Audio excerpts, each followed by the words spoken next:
Okay, we now welcome on Iron Man, Hall of Famer, Cal Ripken Jr. He is here in studio, in person. Thank you very much, Cal, for showing up. Appreciate it. You always, you're a dependable guy, I'd say. Right? I used to be dependable. Mm-hmm. Okay, all right. Well, we'll get into that. But before we do that, I wanted to talk quickly about your foundation, the Cal Ripken Sr. Foundation, where you are building turf baseball fields across the country. Mm-hmm. You want to talk a little bit about that? That sounds awesome. Sure. It's the easy part is when my dad died of lung cancer at 63, my brother Billy and I tried to figure out what was his legacy of his life. And his legacy of his life was helping kids. I mean, he helped kids get to the big leagues in the form of his job. But he also used baseball to go into these neighborhoods, did free clinics to get their attention and kind of match them up with mentors to give them a positive direction in life. So we created a foundation called the Cal Ripken Sr. Foundation where we use just that. It's not a new idea because the magic of sports has been used in that fashion a lot, but we've had a lot of success. We've gone from a regional foundation where we're helping hundreds of kids to now a national foundation where we're helping. Last year, I think we had an impact on 1.4 million. That's awesome. And one of the great things that we've done is build these fields. We've built 81, we call them youth development parks all around the country. You're sort of in the spirit of baseball, but it's a place to administer our programs in a safe environment. We discovered that many of these places didn't have those places to continue these programs, and we wanted to provide those. And we found that they've been pretty transformational because the synthetic fields are so nice. Sometimes they cost about $1 million, $1.4 million to put these in, and the community embraces them. Then all of a sudden it pushes the element away that can influence some of the kids, and it gives a protected, safe place for the kids to do it. So we're very proud of. I never thought we'd be a national foundation. Yeah. But we were able to help a whole lot more kids as a result. That's fantastic. And it's a double threat because you get all those tires that would be sitting out in a junkyard. They get ground up and put in on the field turf. Yeah. So you're reducing plastic waste as well. I never thought of it You that can way. take credit for it. You're saving sea turtles. Take credit for that, too. I know that we used to build grass and dirt fields, and during the ribbon cutting ceremonies, we'd cut it, and we'd all be happy and proud of it. Then if you come back about 6 months later, it turns back into the grounds crew didn't really get on top. You need like a Forrest Gump guy who just does it as a hobby. Yes. Now that he's old and rich to go out there and cut it. Yeah. So you thank you for joining us, by the way. And like I said, you are dependable. Are you saying you're not dependable anymore? You're the Iron Man. Yeah, I don't have to live to that schedule anymore where you come to the ballpark 162 games and you play every day. I can make my own schedule now, so I guess I'm accountable to me. Okay, that's nice. But I'm not showing up for work every single day. So your record, the most consecutive games played in Major League Baseball history, and I think sports history. It has to be sports history because you guys play so many games. Do you think it's the most unbreakable record in all sports? Because I would say it's either that or Joe DiMaggio's hit record. Yeah, I agree. My longest hitting streak was 16 games, and so to think somebody could go 56 games without going 0 for 4 is amazing to me. So, and I think the pressure of the consecutive games hitting streak, because of the media and coverage and the scrutiny, that creates more pressure. And so I think that's almost unattainable. Yeah. But I think it could happen. And I look at what I did not necessarily as unbreakable because I did it. Right. And so if I can do it, I'm thinking, okay, why can't somebody else? But it's a different game. Yeah, they got guys taking breaks. They manage the innings. They manage their time played a little bit differently than they did in Millennials the are taking 80s. over. That's right, Ooh. yeah. They have to take a fortnight break because Everyone's their eyes are soft. strained from staring at the television. Yeah. It is a new time. You're right. And they look at, maybe an everyday player is now 145 as opposed to 162. And I want to get the best 145 out of you that I can, and we'll manage the other games. So, I mean, I think you're right. And they almost seem like they can predict injury now. The medical advances have become to a point where you're looking at, your hamstring is getting ready to tweak. We better give you 2 or 3 days off, and then before it goes. Do you think if you played in this day and age, you would take more breaks, or you think you would try to power through it? I mean, because you're right. I think the medical stuff, I think there's a lot of data that's like, hey, look, you got to give your guys a rest every couple of weeks. Would you fall in line with that, or would you be like, you know what, I'm going to keep playing? I hope I wouldn't fall in line with that. I mean, I look back and say, okay, could I have been a better player if I took days off? So that doubt did creep in every now and then. Most people think of their career saying, okay, I wish I would have played more, and I wish I'd have taken it more seriously. But I look back and go, God, maybe I should have taken some days off. Right. But I know that if I handpicked 10 days off a year, if I came into the ballpark and said, okay, I'm going to take this off, it would probably be when I'm struggling. It'd probably be when I was facing a pitcher that was very difficult for me to hit, and chances are I'm not going to hit him as well. I probably could have impacted my stats and my average. But I hope that I wouldn't succumb to that, because it seems like that's a different approach. I think the 162 schedule can come down to one game whether you make the playoffs or not. And that one game can happen in April, May, June, July, or August. If you just look at it, it could happen anywhere. And I think that certain players have an intangible value that's not measurable, in the way that they're measuring everything nowadays. I like this. This is get rid of the sabermetric nerds. Give us the intangibles. Yeah. But I mean, it's like Eddie Murray was our fourth hitter. Right. He could be 0 for 50, and I don't think Eddie ever went 0 for 50. But if Eddie was not in our lineup, we felt like we didn't have a good lineup. He stabilized the whole lineup, and I hit in front of him, so I benefited a lot from that. And he always made the manager on the other team impacted on what he was going to do, whether you take his pitcher out or bring a bullpen in. He affected that manager's decision. So were there ever any guys that would come up through the system that would obviously you were well liked by your teammates. You'd have to be to stick around that long, I would imagine. Were there ever any guys that would come up that would be like, come on, Cal, just take a day off. Let me just crack the lineup one time. We had a few guys that says you're making us look bad. We all want to take off days, but then we don't feel like we can. Ooh. And so you're like a perfect startup. attendance. You're like a startup in Silicon Valley where everyone works, 20 hours a day, and then it becomes the office culture, and everyone gets burnt out. So, I don't know if I got burnt out or not. There were times, but I always took that as sort of a joke in some ways. I always thought that your work ethic was always a positive impact on the team. Not to brag, we haven't missed a podcast in like 2.5 years. Yeah. There you go. Which is more impressive, you playing 2,000 whatever it is games, or us doing 200 podcasts in a row? Well, my brother Billy has the gift of gab, and he's actually successful on MLB Network, and he's won an Emmy Award for his just big time analysis. So he's big time. Okay. And Did so you think he has the gift of gab, and it sounds like to me you guys have the gift of gab. So it would be much more difficult for me to talk, that many times. But there are days when we're like, man, I'm tired. We got to hit the greenie coffee in the kitchen to get up for it. Yeah, it's tough. It's tough stuff. It's game changed. So are they drug testing it? No, it's actually encouraged if you're a podcaster. Can we actually look? I don't know how I'm going to phrase this, but PFT and I have been doing this podcast together for almost 3 years now. We've known each other for about 6, and when we didn't know each other, we had just met. The first time we ever met, we were having a beer, and we had a lot of times where we had parallel thought, where people would say, "Oh, that tweet looks like PFT's tweet to me," and then vice versa.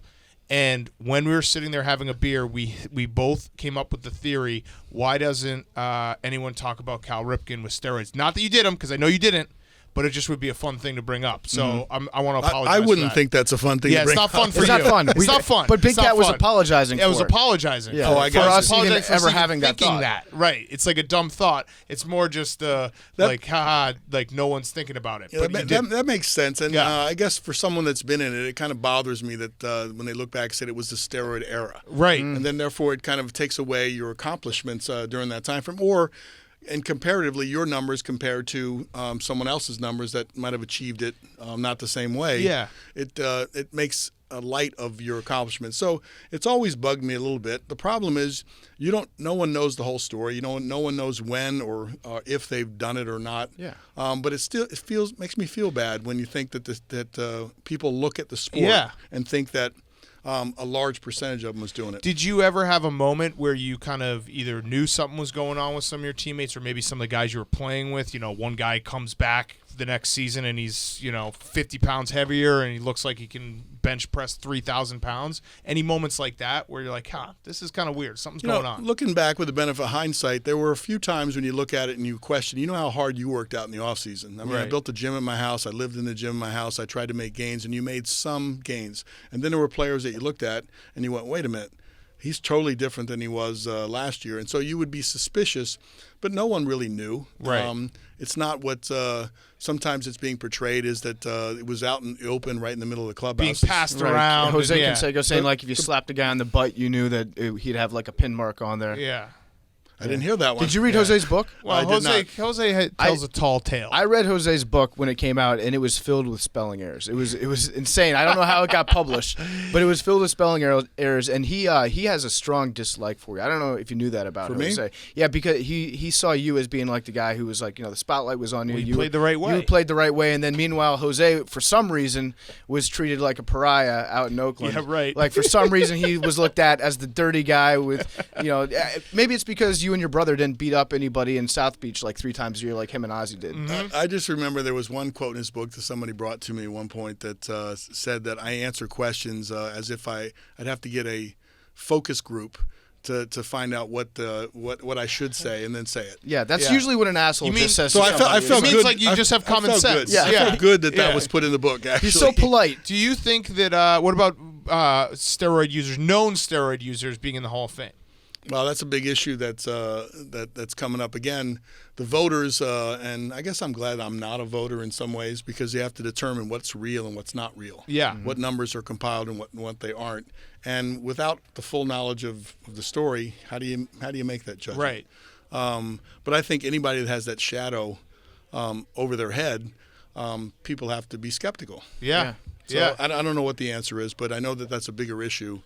I know Joe Morgan wrote a letter, pretty compelled letter, last year to the editor, or kind of making an appeal that it's not okay to put known guys in the Hall of Fame. Yeah. And so we'll see what happens. Yeah. I want to jump back real quick to the streak. Something that you probably don't talk about that much is your consecutive games played streak. But there was one day that you almost missed a game, and that was when you had it was the birth of your son. Yeah. But it happened to happen like on an off day, just like very coincidentally. And now I'm curious what would happen if that was on a game day. In retrospect, would you have missed a game? I deliver a speech where I fudge that story a little bit to make a point in a speech. Fake news. And so, well, not really. But I remember the streak. There was a lot of critics on the streak, especially in between about 1,200 games and 1,800 games. And every time I'd be in a slump, somebody would say that I'm being selfish and I couldn't play and all that kind of stuff. Yep.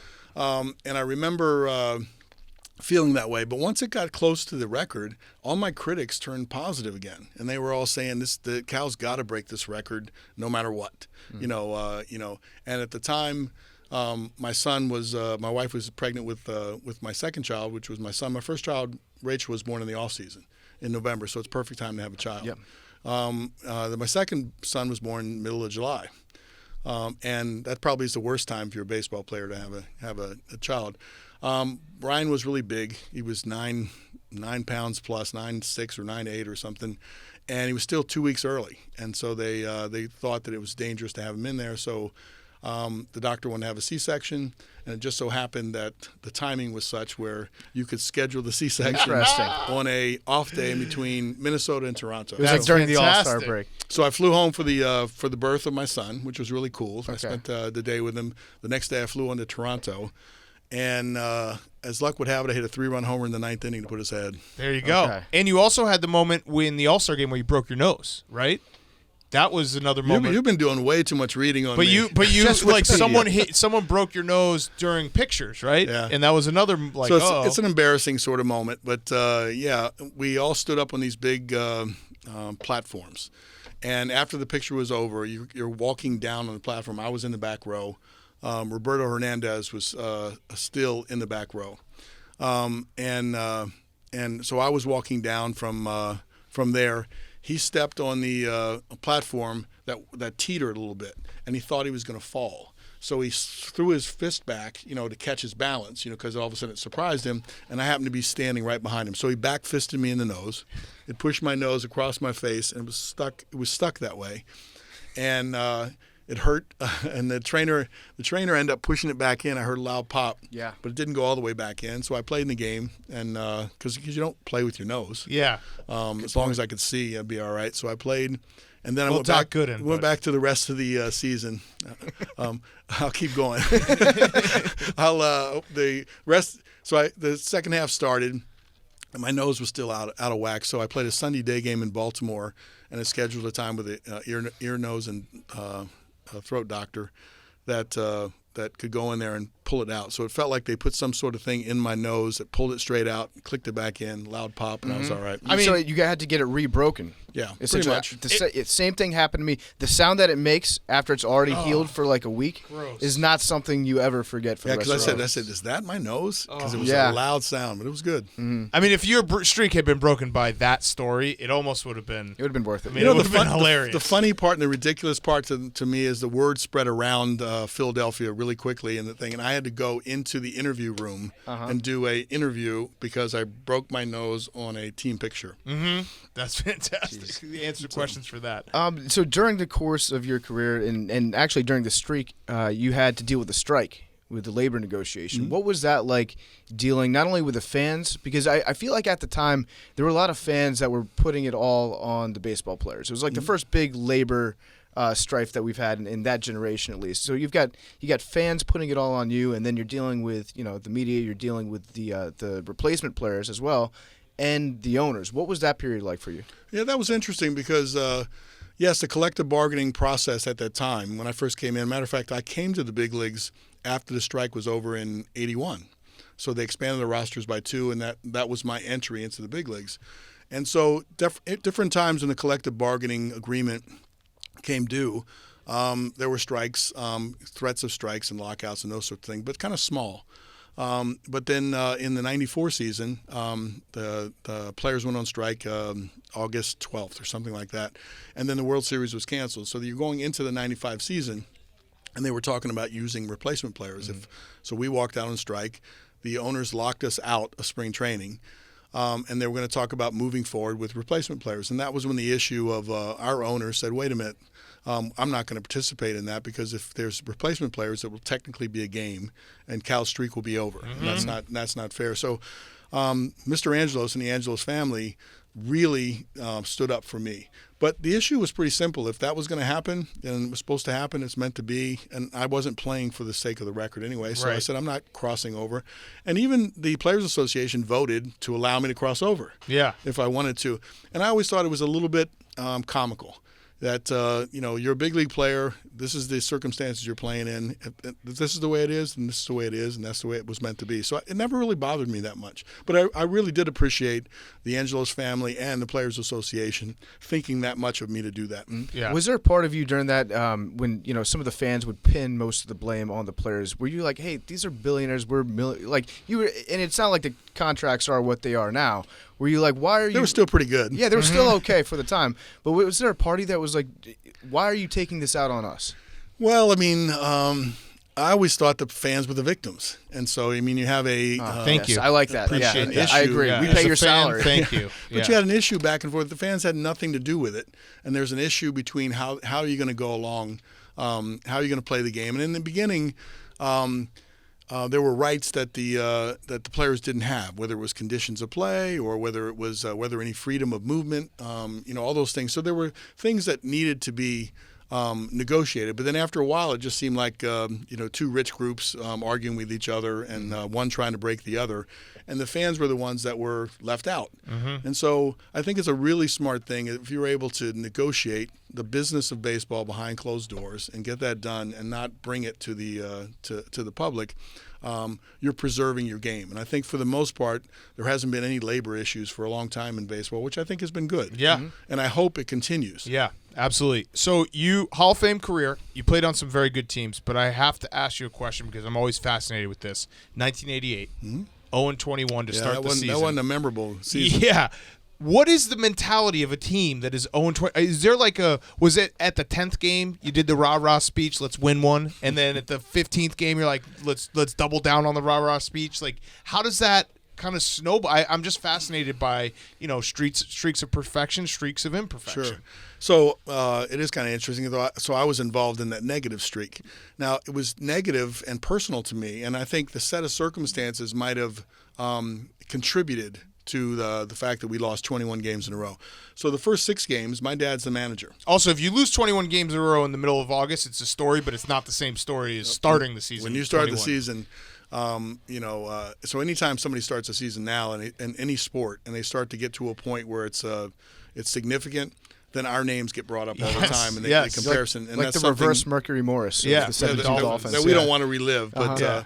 But I will tell you, going through the first 6 games, we were 0-6. And so my dad was the manager, and they fired him. And and Frank Robinson came down. And on the same speech, when I'm out there trying to be entertaining, I'll say, so we all got together as a team and decided to lose 15 more just to prove that it wasn't my dad's fault. Right. But that certainly didn't happen. But I think that it turned us upside down. And all of a sudden, everybody I know I was mad because it's my dad. And my brother Billy was on the team, and we were competitive in the first 6 games, and then all of a sudden things just started to go haywire. Mm-hmm. Whatever bad could happen in the middle happened, and it was difficult to kind of get that back. And so we did go through it, and I would look back and say now that I'm thankful that I did, because it was probably the worst experience of your life. Felt like the world was against you, and you had to figure out how to be better supportive of your teammates and get through that. So in any experience you have in life, if you've proved that you can get through it, then you can apply that to any other challenges in life. So I always look back on it as a positive in my life, but it was unfair to my dad. Yeah. My dad waited in line, wanted to be the manager, was passed over when Earl retired. Earl came back, didn't have the magic, and then all of a sudden they give him the chance when we didn't have a very good team. Right. And there were also some points in your career when you get into a personal slump. You were notorious for changing your batting stance. I remember watching you when I was growing up, and every other game it would seem like sometimes you come up there with the bat horizontal, the bat way over your head. Was that more of a mental thing for you to get out of a slump, or was that you'd see something on film and you'd say, okay, to make a minor adjustment in my swing, I'm going to have the bat touching the ground when I start to swing? It was more of a physical thing than a mental thing. But I guess I would equate this if you're ever taking a golf lesson and they try to show you a video of how you should swing. Some people learn that way, visually, and you have to show them. To me, it was more I had to feel what it felt like inside. There's a term for that, but I don't really know what it is. So when I was struggling, sometimes you go out in batting practice. When you play every day, it just doesn't happen for you every day. You come out in batting practice, and all of a sudden you can't hit the batting practice pitcher. And you're thinking, he's throwing 60 miles an hour. Why can't I just hit line drives one after another? So something fundamentally is wrong with your swing. So if I was throwing my front shoulder open, if I was opening up too soon, then in the batting practice I would try something. I would close it off, and then I would close it off more, and I'd see how that feels. And all of a sudden, somehow, your line drives would start happening again. And you go, okay, that feels pretty good. Let me take that into the game. So I would try to take a fundamental flaw and then go to the other extreme and then try to work back from that. Yeah. So you either close yourself up so darn much and you look really ridiculous doing it, but if it worked, then I would stay with it. And the same way with spreading out your stance. I had a stance that people laughed at the most was called violin. And the shake weight. You were doing the shake weight right there. Exactly. And I was going back and forth because we'll have some fun editing that one. Yeah. And okay. Got all these I keep forgetting I'm on camera right now. But once you start to click, then you start to ride it out. And I generally didn't care. If I'm teaching a kid, I will say the stance is only your starting position. Now, if you do too many extreme things in your stance, you never get to the fundamental when the guy is right here ready to throw. Yeah. But I think if you looked at split screen, or you look at a screen when the pitcher was here, you would find that my approach was similar no matter how I started. So from the release of the ball, you were essentially doing the same swing. It was just how you got from the start to that point. Yeah, that's exactly right. Is there any stance that you look back on and you're like, that one was actually really funny? I'll tell you my favorite was when your hands were behind your body and the bat was just horizontal. Straight. Yeah. That was a good one. Well, I mean, Mickey Tettleton sort of adopted that. Chuck Knobloch at some point adopted that sort of layback. But you know what that's a counter to? if you wrap your bat, so your bat's at this point, and then when you go to swing, towards the pitcher, like yeah. Gary Sheffield, Yeah, I don't know or how he Vlad did that. Yeah. Yeah. Then he brings the bat all the way back to an arc to get to this point. You got to be really strong, really fast, and your timing has to be pretty perfect. And I would get in the habit of wrapping the bat. So sometimes to tell me not to wrap the bat, I would go lay it All back, the way the lay other it side. back, Opposite lay it back. direction. And so I went the opposite direction. Then when you go from here, it comes up to your firing position, and then it works. Yeah. And so that was the logic of that. There was a hitter by the name of John Walkenfuss that played for Philadelphia. Yeah, we're familiar. And he had a really closed-in stance, which I felt the most ridiculous doing, but it was actually working really well. I stood up and I kept turning my leg further and further in and tried to turn as far as I could this way, but still be able to see. And that was really effective. I started to get my power to right center field back. And the guys that threw extremely hard, for some reason, that worked against them. So that was the one I felt the most ridiculous in, but it worked. If you That played hit in for today's era, they would have to do weekly updates on MLB The Show Yeah. just to update your new batting stance. Yeah. It'd be Well, great. Billy, my brother Billy, an analyst at the MLB, when we do clinical work out there, he has a field day with me. He talks about the different stance and the different ways about it. And really his point is, can you name 2 hitters in the big leagues that hit exactly the same? Yeah, true. And you really can't. If you even start to think about it, you might find some similarities. But the point when you're teaching kids or coaches is that you have to embrace what their talent is, put some fundamentals to your talent. I like that. Yeah, so that's his point. Yeah. What's your favorite unwritten rule in baseball? Good question. Thanks. What is my favorite unwritten rule? I don't know if I believe in the unwritten rules. Oh, come on. Give me an unwritten rule. Like if your best player gets hit by a pitch, you got to hit them. No bunting on a perfect game or a no hitter. Well, I disagree with that. I mean, if guys throwing a no hitter, you got to try to win the game somehow, and I think Okay. bunting is perfectly. What if- you got to defend the bunt? Yeah. Hitting somebody else, I dislike that in many ways, because I always thought there are times when you need to send a message. If somebody is trying to intimidate and your pitcher's their pitcher's out of control, there are times when you need to retaliate. But it's not a pitch for pitch sort of thing. It's not if somebody accidentally gets hit, then you got to drill your next guy that comes up, or if somebody hits a home run, you got to drill the next guy comes up. And I think the manager should generally be in control of that. But too Okay. many times you get somebody that comes up that doesn't know, and he's pitching in the game, and then something happens, and he takes matters into his own hands, and then he starts drilling people, and then that's when normally the fights occur. Yeah. What yeah. about bat flipping? I don't like that. Ooh. Okay, so that might be your Go favorite. on. I don't know if that's an unwritten rule Go or not, on. but it's a more. Here's a thought. When I played, 100 million years ago. You were considered more of a sportsman. Okay, so your entertainment value was in the quality of your sport and how you competed. Now, players would argue that it's a form of entertainment, so they look at themselves as entertainers, and that they're providing entertainment. And to this day and age, a lot of people like that. It plays on Sports Center all the time. Everybody will talk about it, and they'll go back Yeah. and forth. So in some ways, it's a form of entertainment.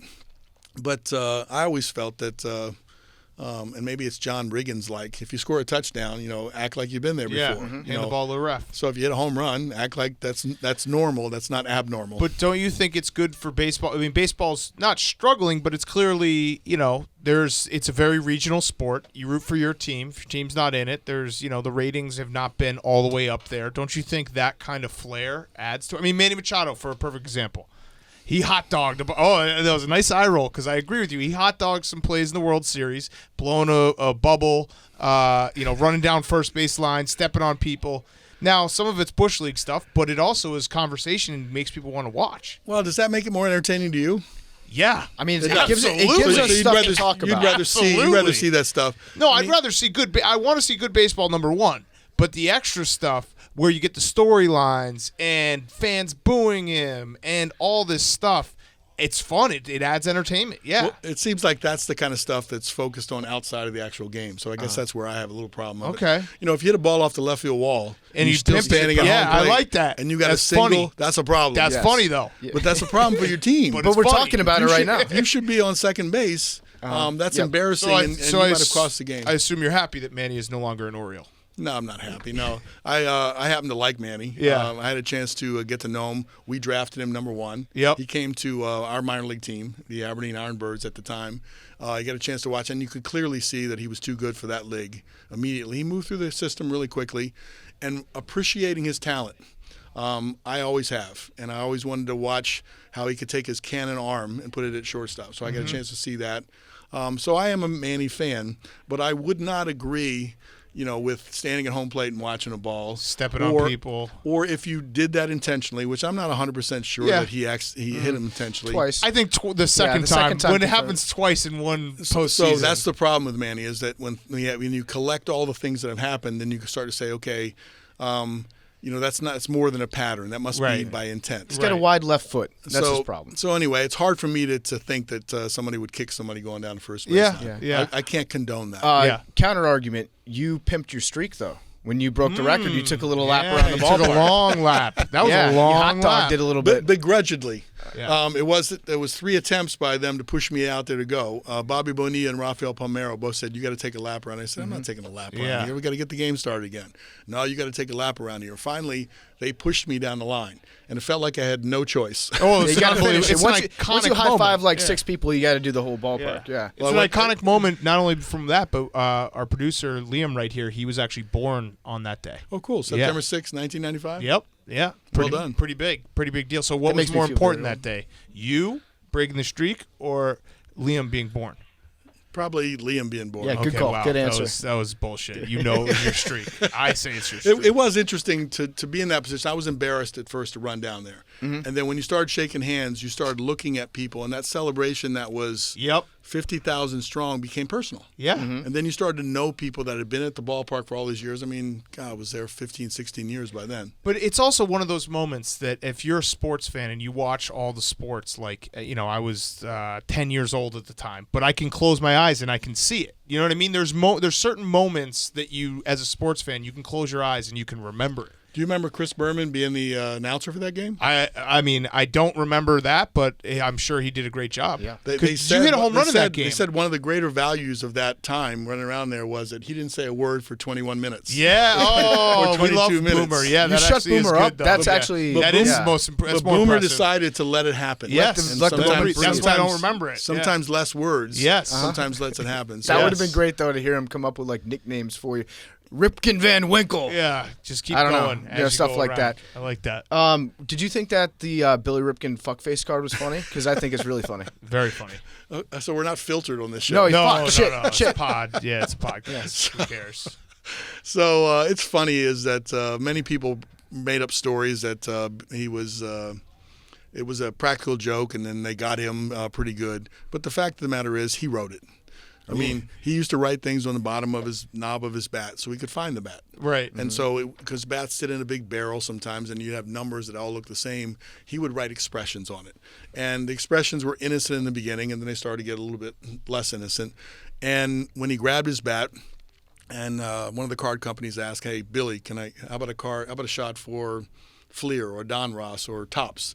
He put his bat on his shoulder, and they took a picture, and it just so happened that the what he wrote became visible to the card. So I guess we'll dispel any of these rumors. He wrote it. Yeah. I will say, though, he used to write in this thin Sharpie, not a thick Sharpie. Interesting. But when it was on the card, it seemed like it was thick. It's very visible. So I'm wondering if it was it might have been enhanced for the collectible. Interesting. Oh, So you might want to research that. You think the card company made it more visible so that they could retract the card and it would be worth more? I don't know, but it might be worth looking into. Yeah, you're very woke. I like that. Interesting. I like that, Cal. All right, I got a couple last questions. You've written 30 books? We had a number of kids' books, and Okay. I don't know if 30 is the right number, but quite a few. So you think you're better than us? No, I That's just a I lot can't of figure books, out. Cal. I can't figure Cal, out that's a lot of books. how many books have you written. Zero. Yeah. Well, then you should get moving. I haven't read 30 books. You should get moving. Sound like my brother Billy. Yeah, I mean that's you're trying to flex on us. Weird flex. But So okay. we wrote the kids' books are fun. Always to write. We did a couple instructional books. They've been the funniest books types to me is, we've had some success in business after baseball.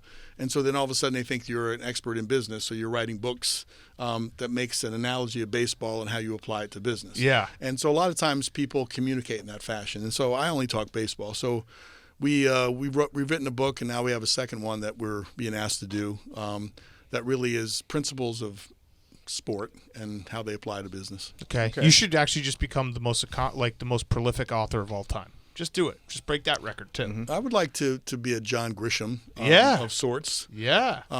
I'm sure that he makes a whole lot more money from his books than I make from mine. Yeah. Just Well, write a bunch of movies. write a bunch of books about lawyers, and people just read them and assume everything's true. Yeah, right. Turn them into movies?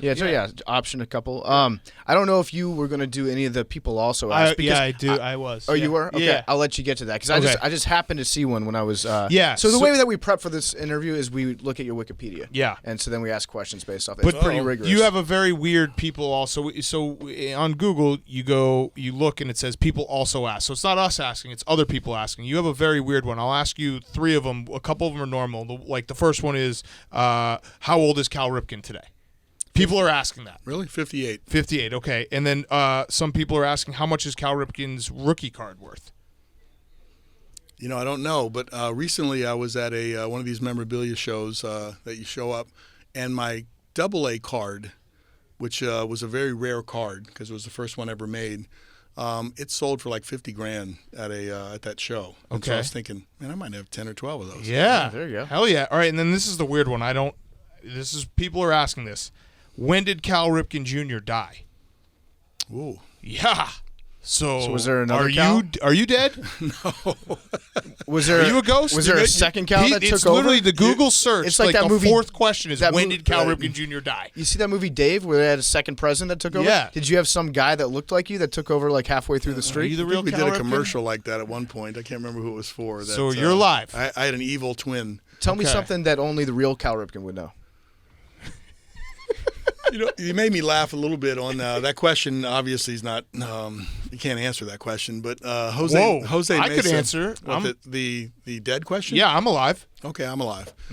But I don't know about that. But I mean, but Jose Mesa was a teammate of mine, and he used to always call me Cal Ripken Sr. Oh, because I'd always ask him. I said, there's no way that you're 26 or 25. I mean, you lied on your birth certificate. We go back and forth. Mm-hmm. And he would always counter with calling me Cal Ripken Sr. Got it. And so, since I lost my dad about 19 years ago, it would be interesting how Mesa would look at that now. Okay, so we'll have to talk to Jose Mesa. We'll confirm that story, and then we will confirm that you are, in fact, alive right now. Okay, cool. Done. Okay. You brought up John Riggins a second ago, and he was a legend at the time. When you were playing, you ever go out partying with him? You ever go out, have a couple beverages? Well, I'm sure I've drank a couple beers with him, but that's just that when you're at a normal event. I know there were no normal events when we for won John the World Riggins. Series. We won the World Series in '83. I think the Redskins won the Super Bowl in '83, and so they had a couple years in a row. I remember sitting in between Dave Butts and Joe Jacoby. Mm-hmm. Two big guys, 320-pound guys. And Riggins was there as well. So they were celebrating, their World Series championship in the off season when we were celebrating ours. So it put us in the same place many times. So to me, John is real. He's a real football player, matter of fact, and kind of blunt and honest at the same time. So I always enjoyed being around him and talking to him. Would he remember hanging out with you during that off season? If I were to say, hey, John, you remember hanging out with Cal Ripken, or is that just like a big blur for him? Yeah. Well, I think we'd have to define what hanging out is. Have I had conversations with him, or do we actually go out? Would you say we're hanging out right now? I think the length of this interview is that yes. We're hanging out. Yeah, so I'm hanging out with Cal Ripken. This is a visit. So my last question, SeatGeek question. Put in promo code TAKE. You get $10 off for SeatGeek purchase. You want to go to a baseball game next year? Promo code TAKE. This question's actually not a question. It's just called, wow, that was a hell of a year. So Brady Anderson, 1996, hit 50 home runs. Wow, that was a hell of a year, wouldn't you say, Cal? Wow, that was a hell of a year. Yeah. That was a hell of a year. Hell of a year. That was a hell of a year. Best shape of his life. That was a hell of a year. There's nothing more you could say than that was a hell of a year.